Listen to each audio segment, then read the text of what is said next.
ఒక 610 జీవో వచ్చింది మనకు 1985 డిసెంబర్ 30వ తారీఖున 610 జీవో వచ్చింది. ఏంటి 610 జీవో? తెలంగాణ ప్రాంతంలో 59,000 మందికి పైగా సీమాంధ్ర వాళ్ళు ఉద్యోగాలు చేస్తున్నారు. వాళ్ళందరినీ కూడా తిప్పి పంపి తెలంగాణ వాళ్ళకు ఉద్యోగాలు ఇచ్చేది 610 జీవో. 25 ఏళ్ళు దాటిపోయింది ఇప్పటికీ ఆ జీవో వచ్చి.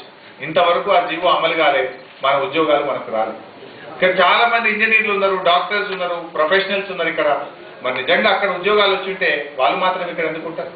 డెఫినెట్ గా అక్కడనే ఒక చీఫ్ ఇంజనీర్ గానో, ఒక ఐఏఎస్ ఆఫీసర్ గానో, ఒక ఆర్డీఓ గానో, ఒక డిఎస్పీ గానో ఉంటే వాళ్ళు వీళ్ళంతా అక్కడ ఉద్యోగాలు దొరకలేదు కనుక ఇవాళ ఇక్కడికి వచ్చి బతుకుతా ఉన్నారు. ఒక చిన్న ఉదాహరణ చెప్పదలుచుకున్నాను.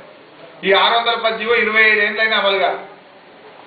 మనం ఎప్పుడైనా 610 జీవో గురించి మాట్లాడగానే అమలు చేస్తున్నాము అంటాం.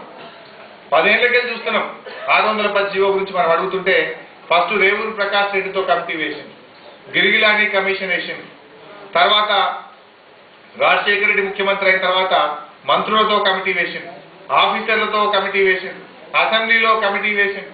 కమిటీలు రిపోర్ట్లు తప్ప అమలు చేసేది లేదు, పంపించేది మాత్రం లేదు.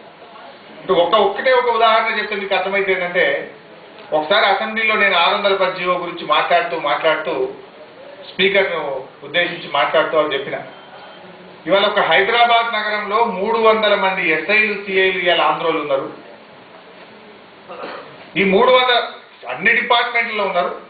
ఎక్కడో కాదు, మన అసెంబ్లీ చుట్టూ ఉండేటువంటి పోలీసులలో కూడా ఇవాళ ఆంధ్రోలు ఉన్నారు. అసెంబ్లీ బయట కూడా గేట్ కాడ ఉండే సిఐ నరసింహారావు కూడా ఒక ఆంధ్ర ఆయనే. ఇట్లా 300 మంది ఎస్ఐలు, సిఐలు ఉన్నారు. వీళ్ళని ఎప్పుడు పంపిస్తారు, ఎన్ని రోజుల్లోగా పంపిస్తారు, మా తెలంగాణ వాళ్ళకి ప్రమోషన్లు ఎప్పుడు ఇస్తారు, మా తెలంగాణ వాళ్ళకు ఉద్యోగాలు ఎప్పుడు ఇస్తారు అని చెప్పి నేను అడగడం జరిగింది, పేర్లు పెట్టి చెప్పడం జరిగింది.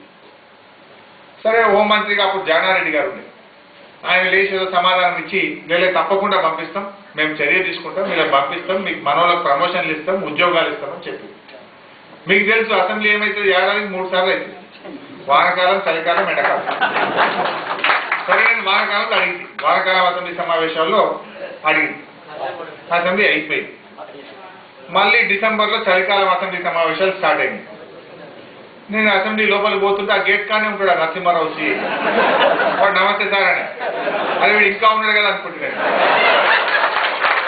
లోపలికి పోయి మళ్ళా ఆ హోమ్ మినిస్టర్ ఛాంబర్ దగ్గర పోయిన, మాకే రిజర్వ్ అంటే నీ పేరు పెట్టి అడిగితే వీళ్ళు పంపిస్తామని ఇంకా చెప్పి మళ్ళీ అడిగి పోయినాం. అందరు ఎమ్మెల్యేలను జమ చేసుకున్నాం, 10 మంది జమ చేసుకుని జానారెడ్డి రూమ్ దగ్గరికి పోతుంది. ఏమైనా వాడు ఆన్నే ఉన్నాడు, ఇంకా పంపించకపోతే నువ్వు 300 మందికి పంపిస్తావంటే 300 సంగతి ఆ గేట్ కాడ అసెంబ్లీ కాడ కూడా పంపించకపోతే ఇంకెప్పుడు పంపిస్తావా అని. ఆయనది కర్నూలు జిల్లా రాజశేఖర రెడ్డి దగ్గర అని రాజశేఖర రెడ్డి తీసుకొచ్చింది. సరే, నేను మళ్ళీ పోయి కొట్లాడితే లొల్లి చేసినాం, ధర్నా చేసినాం. అరే లేదు పోయి ఏదో మర్చిపోయినా, ఇక ఇప్పుడు మాత్రం పక్కా తీసేస్తానన్నాడు. ఇక మేము ఇచ్చిపెట్టలే, ఇక పోయేదాకా 2 రోజులు 3 రోజులు రోజు ఎంబడబడి లాస్ట్ కాడికి తీపిచ్చినాం. ఇక పోయినరా భయ అనుకున్నానండి. అంటే అప్పుడు మాకేం చెప్తుందంటే, లేదా ఆయన పోస్టింగు కర్నూలే కానీ ఆయన పిల్లలకు ఏదో తల్లిదండ్రికి ఆరోగ్యం బాగలేదని డిప్యుటేషన్కి హైదరాబాద్ తెచ్చినాం, ఈ డిప్యుటేషన్ మీద ఉన్నాడు, మళ్ళీ పోతానికి పంపించేస్తున్నాం అని లాస్ట్కు పంపించేసాడు. అసెంబ్లీ 3-4 రోజులు అయినాక వాడు బయటిగా ఇక అయిపోయిందని భయం అనుకున్నాం. ఒక్కడైనా పంపించిన అనుకున్నాడు.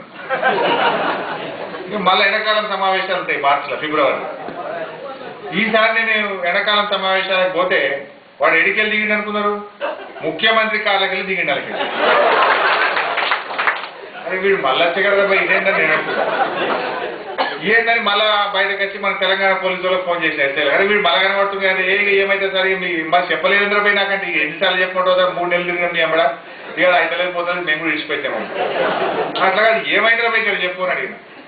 అడిగితే ఏం చెప్పినంటే, ముఖ్యమంత్రికి 2 సెక్యూరిటీ ఆఫీసర్లు ఉంటారు, అయితే 2 సెక్యూరిటీ ఆఫీసర్లకు దరఖాస్తు పెట్టుకోమని చెప్పిరట. నేను ముఖ్యమంత్రికి 2 సెక్యూరిటీ ఆఫీసర్లు కావాలి, సిఐలు, దరఖాస్తు పెట్టుకోమన్నాం.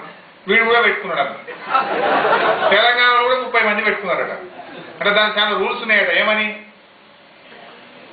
40 ఏళ్ళలోపు వయసు ఉండాలి, గతంలో ఎక్కడ లంచం గించం తీసుకున్న పేరు ఎప్పుడు ఉండద్దు, చురుకుగా ఉండాలి, ఉత్సాహంగా ఉండాలి, యాక్టివ్గా ఉండాలి, ట్రాక్ రికార్డు ఉండాలి, ఇవన్నీ ఉంటాయి రూల్స్.